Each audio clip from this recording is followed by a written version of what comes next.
Seigneur Jésus, nous venons de lire ta parole. Seigneur, toi-même tu es l'interprète de ta parole. Viens Seigneur nous interpréter. Viens nous montrer ta volonté parfaite. Écarte-moi et mon frère interprète du chemin.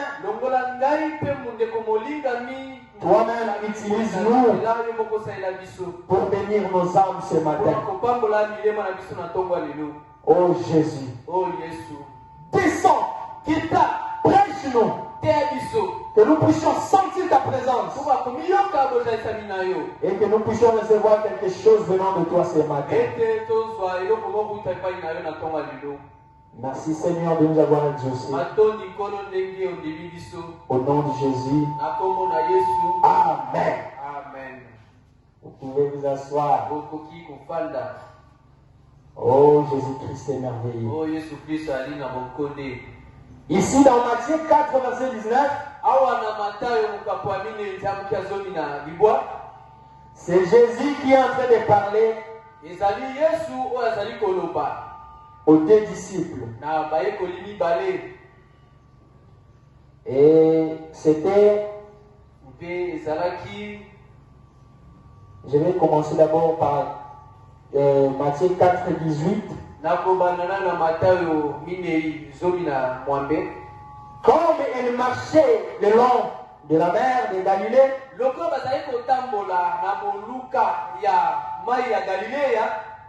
il vit deux frères appelés Simon-Pierre et André son frère, qui jetaient un filet dans la mer, car ils étaient pêcheurs. Il leur dit, suivez-moi et je vous ferai pêcheurs d'hommes. Aussitôt, ils laissèrent les filets et les suivirent. Quand je lis là-bas, je m'ai donné un thème. C'est vraiment merveilleux. J'aime beaucoup ça. Le thème aujourd'hui, c'est les buts pour lesquels nous sommes appelés. Les buts pour lesquels nous sommes appelés. Jésus dit, nul ne peut venir à moi sans que le Père ne la tue. Donc, tous les chrétiens du monde ont été appelés par Dieu. Tu es ici parce que Dieu t'a appelé un jour. Tu avais écouté la parole de Dieu. Tu as décidé d'abandonner toute chose et à commencer à marcher avec lui. Maintenant, les buts pour lesquels nous sommes appelés, c'est ce que nous allons écouter ce matin. Jésus était en train de marcher. Il a trouvé deux pêcheurs, Pierre et son frère André. Il leur dit, suivez-moi et je vous ferai pêcheurs d'hommes. Donc Jésus les a appelés simplement pour qu'elles aussi puissent commencer à gagner les autres. Il les a dit, quand vous êtes pêcheurs, vous gagnez souvent beaucoup de poissons. Mais maintenant, je vais vous faire chrétien pour que vous puissiez commencer à gagner beaucoup d'hommes. Les gens ne comprennent pas pourquoi ils prient. Nous avons une très grande responsabilité. Et nous les prédicateurs. Et tous les enfants de Dieu du monde. Nous devons savoir une chose. Nous sommes sauvés pour sauver les autres. Dieu ne t'a pas appelé pour que tu puisses te contenter toi-même. Je suis chrétien. Je suis un homme bien. Je prie. Je pars à l'église. Tout ça c'est bien. Mais s'il y a une mission. Et cette mission, c'est d'appeler les autres. Donc Dieu t'a donné son esprit pour que tu continues l'œuvre que lui était en train de faire sur la terre. Quelqu'un peut se demander ici, frère, l'église vient que nous puissions devenir tous des prédicateurs. Non! Ce n'est pas seulement pour les prédicateurs. Toute personne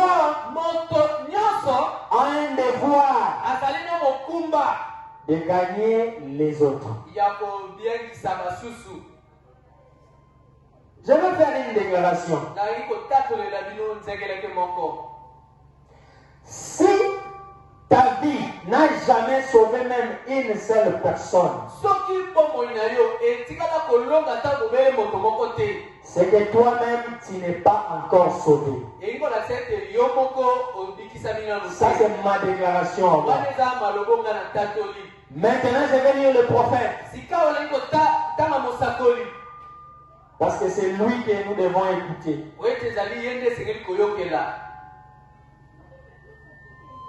Dans la prédication, les panneaux publicitaires de Dieu. Cette prédication a deux titres. On peut dire que la prédication, que votre lumière luise ainsi devant les hommes.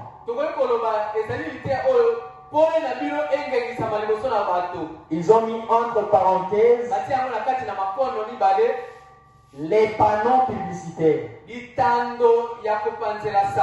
C'est toujours la même prédication. La prédication a été prêchée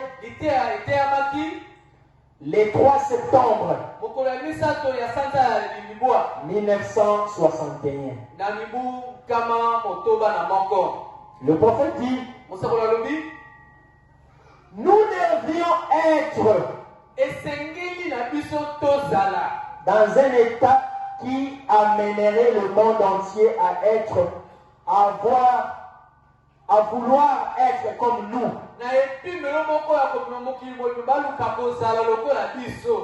En effet, les hommes iraient dans le riz et diraient, ça, ce n'est pas un homme. Je pourrais être en désaccord avec lui sur la doctrine de sa religion.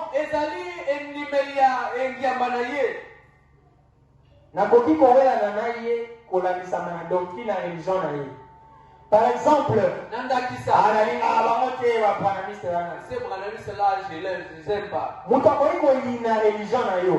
la personne peut haïr ta religion. Il déteste votre église. Mais quand il reste seul dans son coin,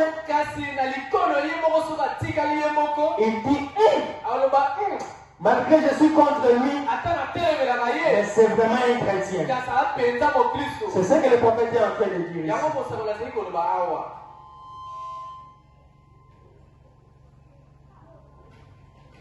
Je pourrais être en désaccord avec lui sur la doctrine de sa religion. Mais je vous dis une chose, c'est un chrétien authentique. Il devrait y avoir des femmes qui iraient dans le lit en disant elle peut paraître démodée, elle peut ne pas être comme le reste de ces femmes, elle peut ne pas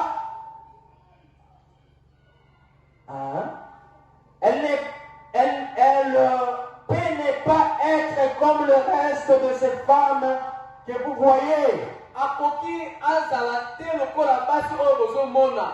Mais il est une chrétienne dans cette ville. Mais si il y a une chrétienne dans cette ville, s'il y en a une seulement,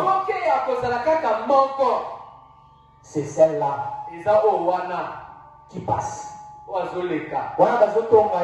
Là, on parle de toi, hein? Cette sœur-là, elle porte de longues jupes. D'ailleurs, elle ne met pas de mascara. Elle est démodée. Mais à l'intérieur de cette maman-là qui est en train de te critiquer,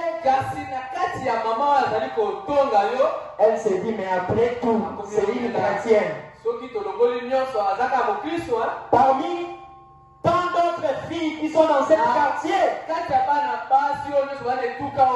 elle est celle qui honore la parole. Alléluia. J'ai beaucoup aimé ça. Dieu devrait nous envoyer les prophètes.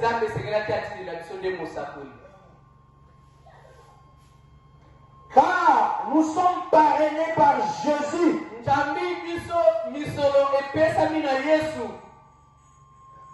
Donc nous sommes parrainés par Jésus. Autrement dit, c'est Jésus qui nous conduit. Nous dépendons de lui. Oh Jésus. Oh Jésus. Oh, quel genre de personnes devrions-nous être si nous sommes ces panneaux publicitaires et que nous sommes parrainés par lui? Qu'est-ce que le prophète est en train de dire ici? Jésus nous utilise comme ces panneaux publicitaires. Vous allez voir devant notre église, nous avons mis un panneau pour montrer à tout le monde nos programmes de culte. Mais Jésus, lui, n'a pas de panneau comme ça. Lui, il appelle Pierre, il appelle André, il leur dit, mes frères, je vais vous faire le panneau. Le but d'un panneau, c'est pour attirer les gens. Dans une entreprise, les panneaux servent à appeler les clients. Leur montrer, venez ici. Nous avons ça. Nous avons ça. Maintenant, Jésus a écrit ces publicités dans nos vies. Nous sommes les panneaux publicitaires. C'est tellement merveilleux. Quelqu'un prie, il part à l'église, mais il ne sait pas le but pour lequel il a été appelé. Nous sommes appelés pour vivre la parole de Dieu. Et à travers nos vies, les gens vont venir dans le message. Quand quelqu'un te regarde, il dit, ça c'est un homme honnête. J'ai travaillé avec lui. Il m'a payé mon argent. Ça c'est un homme correct. Il est pasteur, mais il ne tombe pas avec des sœurs. Ça c'est une sœur correcte. Elle part à l'université, mais elle ne tombe pas avec des professeurs. Gloire à Jésus. C'est ce genre de personnes que nous devons être pour attirer les gens à croire ces messages. C'est mon travail. C'est le travail de mon frère. C'est le travail de nous tous. Nous sommes appelés pour appeler les autres. Aujourd'hui, l'Église a oublié sa mission. C'est le diable qui a fait ça. Le diable a montré aux gens qu'il faut prier beaucoup. Il faut aller dans les montagnes. C'est bien, c'est la parole de Dieu. Mais attention, le diable vient toujours avec la parole de Dieu. Il ne te dira jamais que je suis Satan. Je suis Satan. Non. Il te dira, la Bible dit, il faut beaucoup prier. Il faut aller à la montagne. Mais il te cache une chose. La vie de la parole. Il te cache la sanctification. Il te montre seulement la prière. C'est ce qui se passe aujourd'hui dans beaucoup de églises. Ils sont toujours dans la montagne.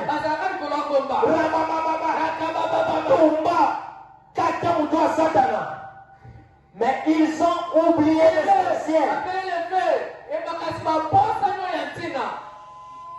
C'est pitié pour eux. Le diable les a aveuglés. C'est pourquoi les gens prient beaucoup. Mais il n'y a pas de solution. Ils ont oublié l'essentiel.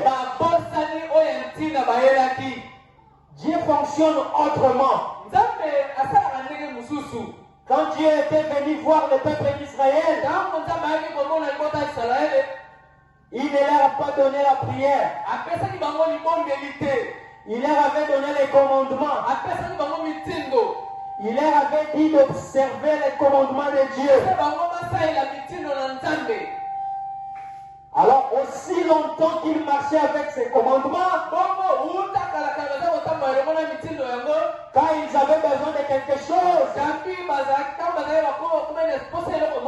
Dieu leur accordait facilement. Moïse, nous n'avons plus à manger. Moïse pouvait aller dire à Dieu,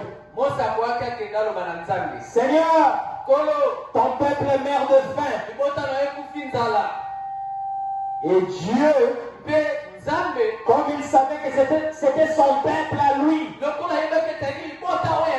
il pouvait descendre la manne pour que tout le monde mange. Et la manne descendait en abondance parce qu'ils obéissaient à la parole. Aujourd'hui, le diable montre aux gens que tu dois dormir à l'église. Tu dois prier, jeûner. Mais ces mêmes personnes vivent dans le péché. Comment est-ce que Dieu va te répondre? Ça fait pitié. Aujourd'hui, nous sommes un pays où les gens prient beaucoup. Il y a des églises partout. Mais les gens sont toujours liés. Les gens sont maudits. Parce que le diable leur a caché l'essentiel. Il leur a montré des futilités. Que Dieu nous aide. Oh Jésus. Que Dieu nous aide. Oh Jésus. La grande mission de l'épouse. La mission que le Seigneur nous a donnée, moi et toi. C'est dans Marc 16. Marc 16, nous allons lire ça.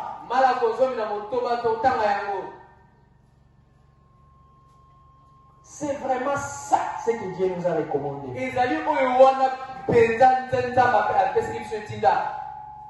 Mais les gens ne veulent pas de ceci. Marc, chapitre 15, chapitre 16, verset 15.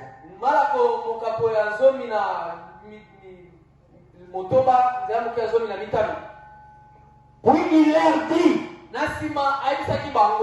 allez par tout le monde et prêchez la bonne nouvelle à toute la création. Celui qui croira et qui sera baptisé sera sauvé. Mais celui qui ne croira pas sera condamné. Il a dit à ses disciples, vous qui êtes convertis, allez partout dans le monde, prêchez cette bonne nouvelle, dites-leur que Jésus est vivant, dites-leur que Jésus sauve, dites-leur que Jésus délivre, parlez de Jésus partout. C'est ta mission. C'est la mission que Dieu t'a donnée. Verset 17. Voici les miracles qui accompagneront ceux qui auront cru. En mon nom, ils chasseront le démon. Ils parleront de nouvelles langues. Alléluia. Merci Seigneur. Dans le verset 18. Ils saisiront le serpent. S'ils boivent quelques breuvages mortels, il ne leur fera point de mal. Gloire à Jésus. Ils se poseront les mains aux malades. Et les malades seront guéris. Alléluia. Alléluia. Quelle promesse merveilleuse. Oh Jésus. Dieu nous a demandé seulement de croire. Il ne nous a pas demandé d'aller dans la montagne. Il ne nous a pas donné des choses compliquées. Qui compliquent l'église aujourd'hui. Il nous a dit seulement de croire. Et voici les miracles qui accompagneront ceux qui auront cru. J'aime ça. Alléluia. Alléluia. Amen. Ils saisiront le serpent. S'ils boivent quelque chose de mal, ça ne leur fera rien. Un pasteur ne peut pas mourir par un poison. Un véritable enfant de Dieu qui craint Dieu, tu peux prendre le poison comme ça dans l'ignorance, ça ne te fera rien. C'est la promesse infaillible de Dieu. Un enfant de Dieu, il peut poser les mains aux malades. Peu importe les cas difficiles. incurable. Que ce soit le sida, que ce soit le cancer. Si un véritable chrétien naît de nouveau, rempli du Saint-Esprit, impose ses mains sur une personne malade, cette personne sera guérie. C'est la promesse infaillible de Dieu. Dieu ne mange jamais. Oh Jésus, seulement avec ceci, notre prophète pouvait aller en Afrique du Sud, organiser une campagne d'évangélisation. Et à la fin de cette campagne, il y avait plusieurs béquilles, plusieurs chaises roulantes. Les gens étaient guéris d'une façon extraordinaire. Parce qu'il était un véritable chrétien. À cause de cette promesse, notre pasteur Barouti pouvait aller au Brésil et dire devant une femme qui était dans une fauteuil roulant, je m'attendais qu'une personne quitte la chaise roulante. Alléluia. Immédiatement, cette maman a laissé la chaise roulante. Elle commence à marcher. Elle commence à marcher.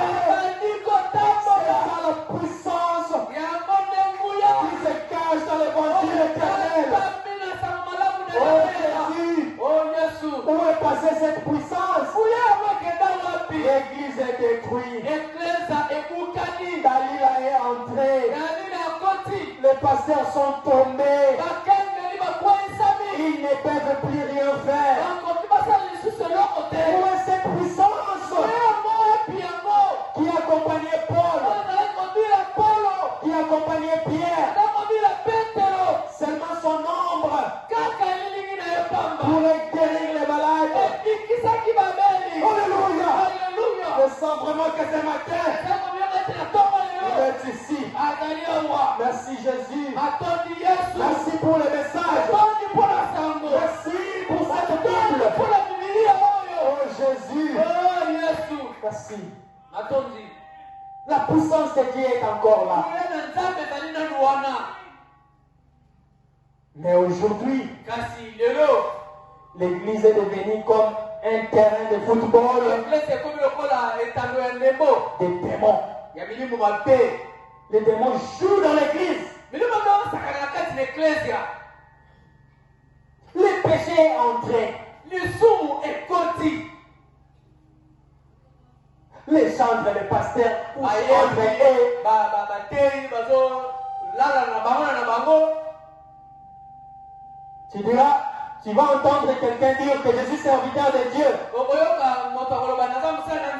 Mais il a des macangs par-ci par-là.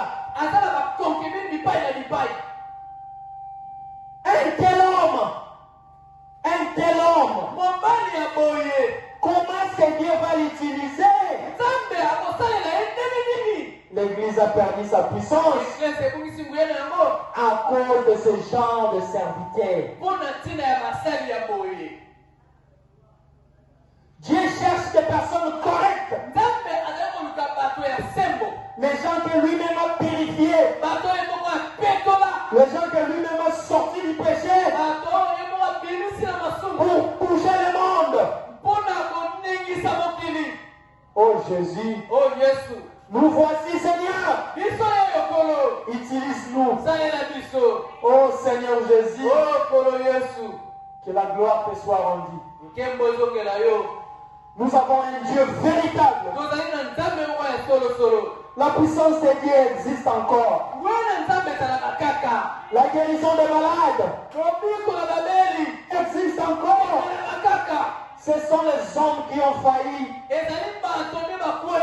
Dieu ne faillit pas. Le péché a détruit l'église de Dieu. Oh Seigneur, utilise-nous. Dieu ne manque pas de témoins. Pendant que l'église est devenue les terrains de football pour les démons, Dieu a ses hommes. Il a encore des hommes qu'il a réservés. Il a encore des femmes qu'il a réservées pour secouer le monde. Nous vivons dans un temps où les miracles devaient se produire plus qu'avant. Parce que nous sommes au temps de la fin. Si Dieu ne manifeste pas sa puissance aujourd'hui, où il va manifester encore cette puissance? Alors que nous partons déjà au ciel. Nous sommes à la fin du temps. Tout ce qui a été prédit est en train de s'accomplir. Toutes les promesses s'accomplissent. Il y a le péché partout. Plusieurs faux prophètes. Aujourd'hui, si tu regardes la télé, tu vas voir les histoires. Dieu me parle. Appelle-moi, je vais prophétiser pour toi. Plusieurs fois, j'ai appelé ce numéro. Ça ne passe pas. Les gens jouent avec les choses de Dieu. Pourquoi? On ne joue pas avec Dieu. Comment tu peux jouer avec quelqu'un qui t'a appelé? Quelqu'un qui t'a créé. Oh Jésus. Miséricorde. Beaucoup de faux prophètes. Pendant les élections, l'autre pourrait se lever et dire le Seigneur m'a dit qu'il n'y aura pas d'élection. L'autre se lève et dit mais Dieu me dit un candidat va mourir. Il a dit des histoires compliquées. Il n'y aura pas d'élection. Un candidat va mourir. Tout à coup, il y a eu des élections. Aucun candidat est mort. Mais ces gens-là ont des grandes églises. Si Dieu ne te dit rien, ne dis rien. Ferme ta bouche. Ne nous trompez pas avec les faux prophéties. Ne viens pas dire à quelqu'un que ta mère est sorcière. Ne viens pas dire à quelqu'un que ta famille a des sorciers. Ce n'est pas ça notre mission. Notre mission, c'est de prêcher la bonne nouvelle. Parler de Jésus aux gens pour que ces gens puissent se convertir.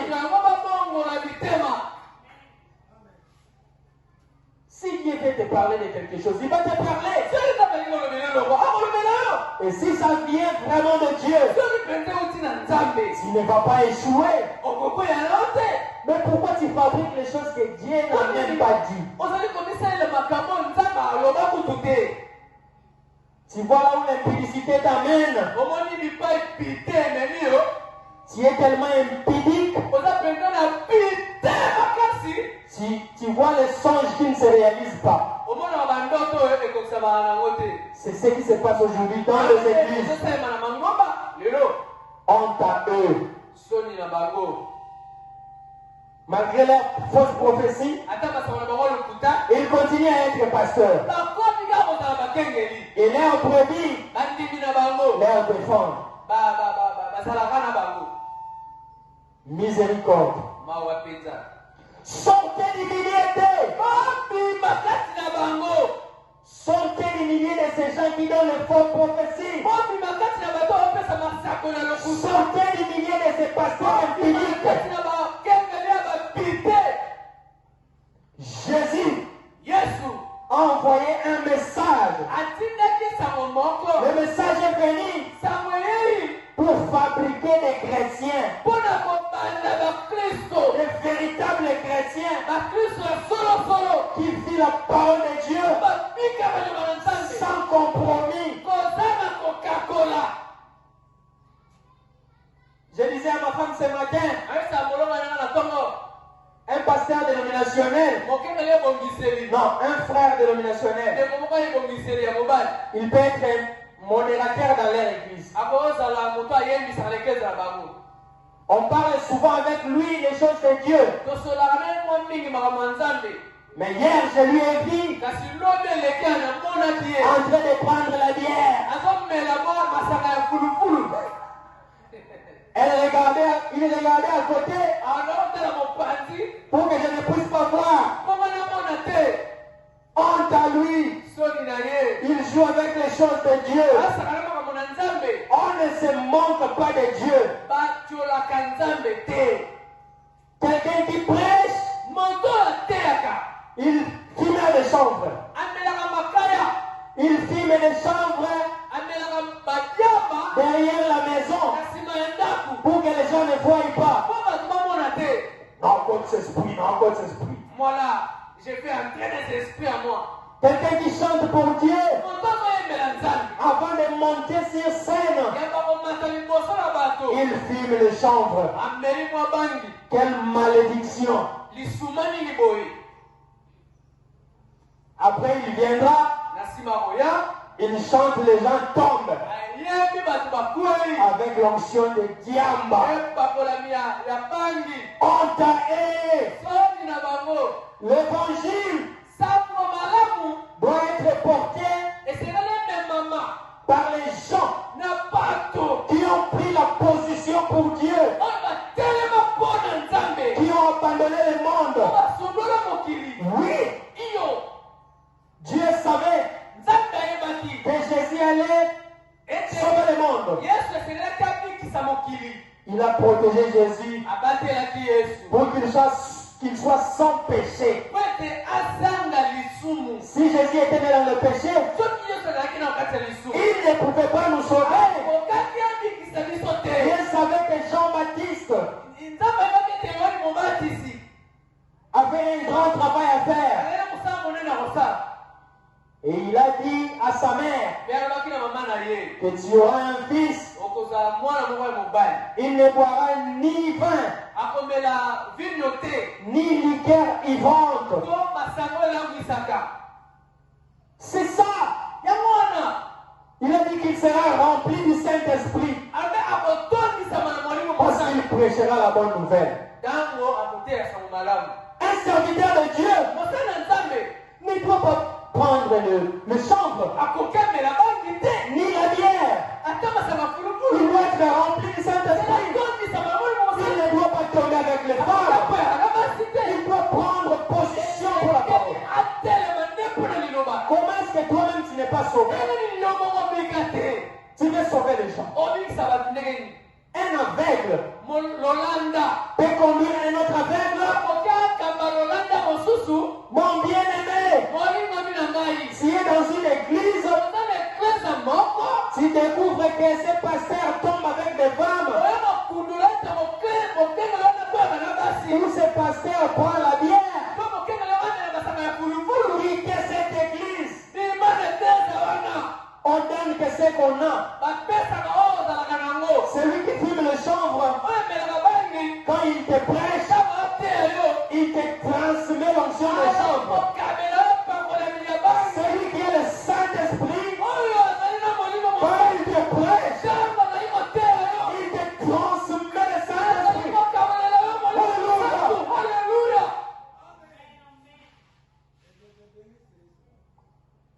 Nous avons un Dieu merveilleux. Un message merveilleux.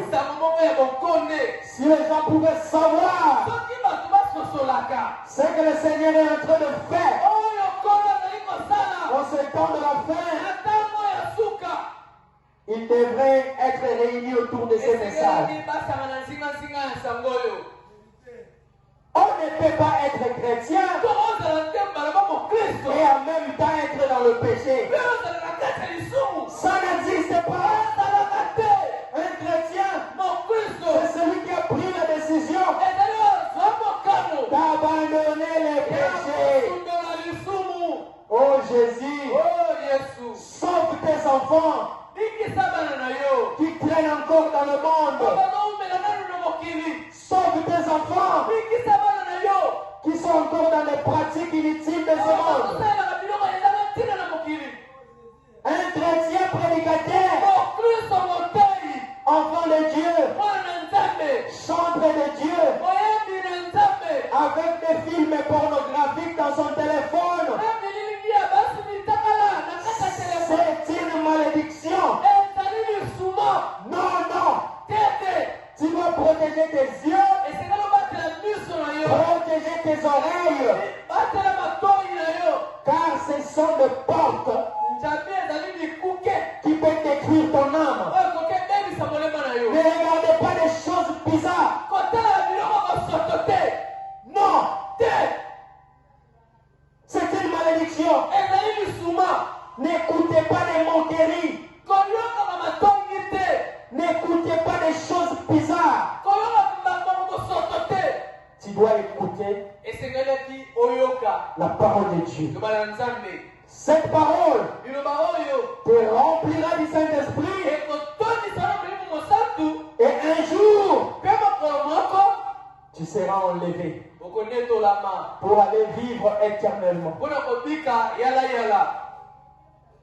Les buts pour lesquels nous sommes appelés, c'est vivre la parole de Dieu. Vivre la parole est plus meilleur que prêcher la parole. Je vais commencer à marcher dans chaque parcelle. Leur dire Jésus nous a donné un message. Venez croire. Le Seigneur est vivant. Tout le monde dit ça. Même les gens de l'élimination disent la même chose.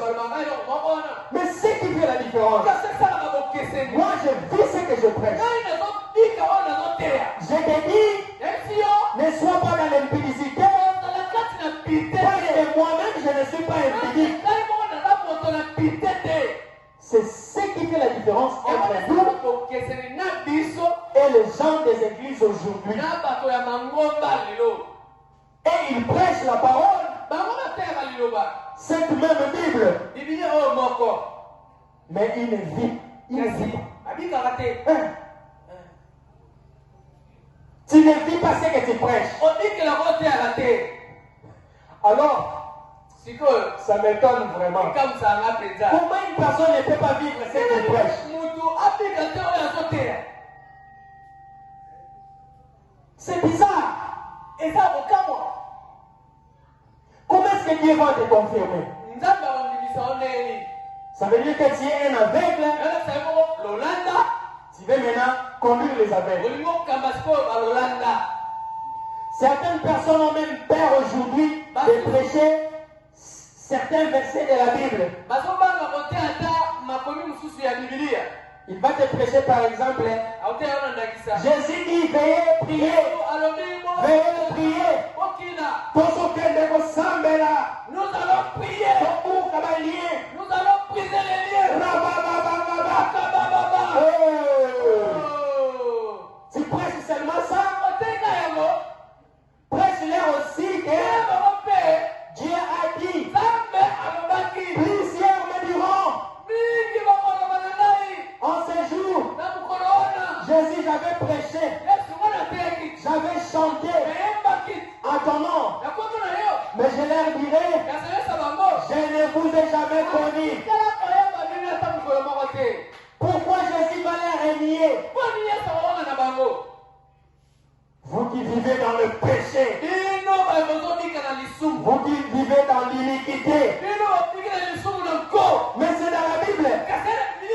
Le pasteur ne veut pas prêcher ça. Il veut seulement prêcher Galates 6:6. La Bible dit, il faut donner l'offrande. Honte à toi. Toi, tu sais seulement la prédication de l'offrande. Tu es venu chercher l'argent dans l'église. Ce n'est pas ça ta mission. Tu as failli. Les autres pasteurs, il va prêcher. Et puis à la fin de la prédication, il enlève le micro. La honte. La honte parce qu'il commence à demander maintenant l'argent. $100. Celui qui a $100 passe ici. Celui qui a $50 passe ici. Mais tu n'as rien. Qu'est-ce que tu veux leur vendre avec ces $100? Honte à toi. Dalila est déjà sur toi. Les Philistins sont sur toi. Prêche-nous l'ancien évangile. L'évangile de Pierre. L'évangile de Paul. Il pourrait se tenir là et dire aux gens, répandez-vous. Alléluia. Gloire à Jésus. C'est tellement merveilleux. C'est pour ça que nous ne sommes pas une dénomination. Nous sommes différents de tous les autres. Nous, c'est l'évangile éternel. Que Dieu bénisse notre prophète.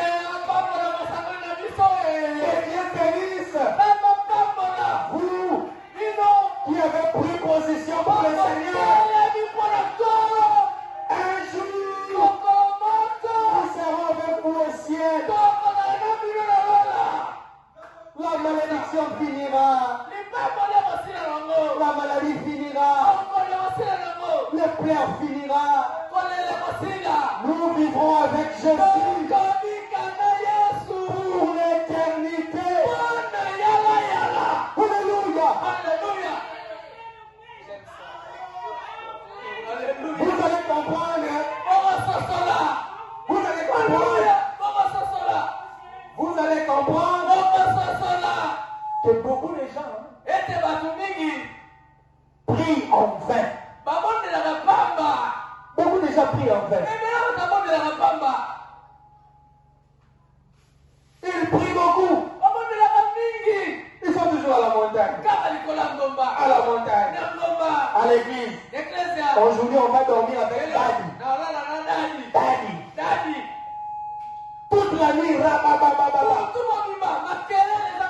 mais rien ne change dans leur vie. Ils ont oublié l'essentiel. Oh Jésus, tiens nous par ta main puissante.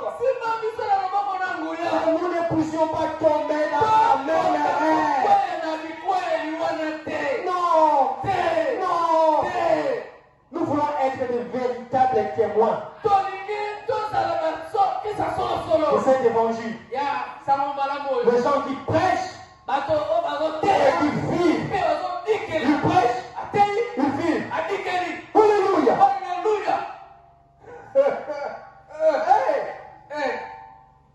Beaucoup de gens iront en enfer. Mais ils sont dans les églises. D'ailleurs, Dieu n'aime pas des personnes mouches au froid.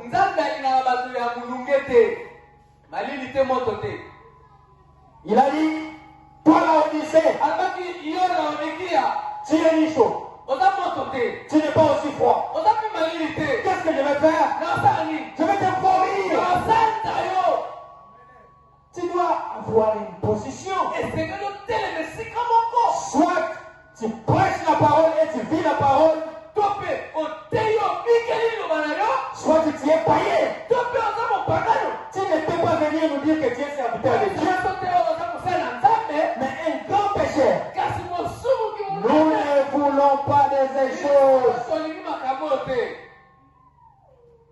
Est-ce que tu as déjà entendu Pierre dans la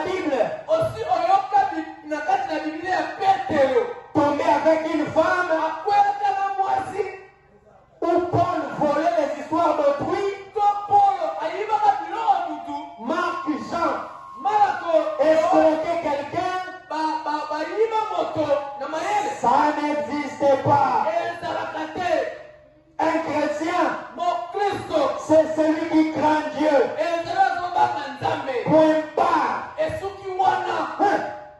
Ne viens pas nous tromper. Oh Jésus, enseigne tes enfants. Enseigne tes enfants. Nous sommes sauvés pour sauver. Que ta vie puisse influencer ton voisin. Ton amour que tu manifestes puisse appeler quelqu'un à croire à ces messages. Moi j'ai toujours servi Dieu depuis mon enfance. Pas pour l'argent. Mais j'avais un souci d'influencer les autres. Gloire à Dieu. Cela arrive. Par mes chansons, j'ai beaucoup influencé. Les gens m'écrivent de partout. Depuis l'Europe, dans des provinces. Ils me disent, frère Neville, telle chanson m'a beaucoup béni. Gloire à Dieu pour ça. Ça a toujours été mon souci. Pas pour gagner de l'argent, mais pour ramener les gens. Oh Jésus. Notre Dieu est tellement merveilleux. J'aime l'évangile. J'aime Dieu. L'une de mes dernières chansons. Une chanson, je l'ai intitulée Ponayo. Pour toi. Donc, je vivrai pour toi. Un chrétien doit vivre pour Jésus. Vivre pour Jésus, cela veut dire vivre cette parole à chaque instant dans ma vie. Je vais te servir. Je vais te servir avec tout ce que j'ai. Avec ma force, ma présence à l'église. Je te sers, Jésus. Si tu me donnes l'argent, j'achète quelque chose pour toi. Mes besoins, derrière moi. D'abord Jésus. D'abord Jésus. Car nous sommes dans ce monde pour lui. C'est lui notre patron. Oui. Comme tout serviteur aime toujours plaire à son maître. Aujourd'hui, je dois bien travailler pour que quand mon boss va revenir, qu'il puisse trouver toutes choses bonnes. C'est comme ça pour un chrétien. Je dois vivre la parole pour que ce jour-là, quand Jésus reviendra, je puisse être sauvé. Oh Jésus. Oh Jésus. Que Dieu soit loué pour cet évangile éternel, pour la vérité qu'il nous a révélée au travers de ce message. Nous n'avons pas honte de dire que nous sommes les croyants du message. Car c'est le message qui est la vérité. Je ne ferai jamais comme le pasteur dénominationnel. Ils lisent le message en cache-cache. Que les gens ne savent pas. Honte à toi. Tu es voleur. Mais c'est la parole de Dieu. Tu n'as pas honte de dire que Moïse a dit, Paul a dit. Mais quand il s'agit de Branham, tu as peur. Honte à toi. Jésus dit, Yesu alobi celui qui aura honte de moi, oyo akoyoka ngai soni moi aussi j'aurai honte de lui. nakoyoka ye soni Hein. Partout, bipai nyonso les gens doivent savoir que tu es chrétien. bato se bayeba ete ozali mokristo. Il y a des gens qui sont seulement chrétiens à l'église. ezalaka na bato oyo bazalaka bakristo bobeni eklesia. Quand il vient à l'église, ntango eklesia oh, saint des saints. wana mosantu ya basantu. Quand il part au travail, ntango ake na mosala laisse-moi danser un peu là. Et je sens fort jeune. Il danse les chansons des gens de ce monde. Honte à toi, faux chrétien. Que Dieu nous aide à comprendre ces choses.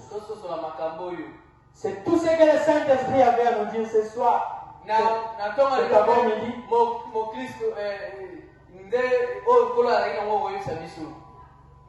Nous devons vivre pour sauver les autres.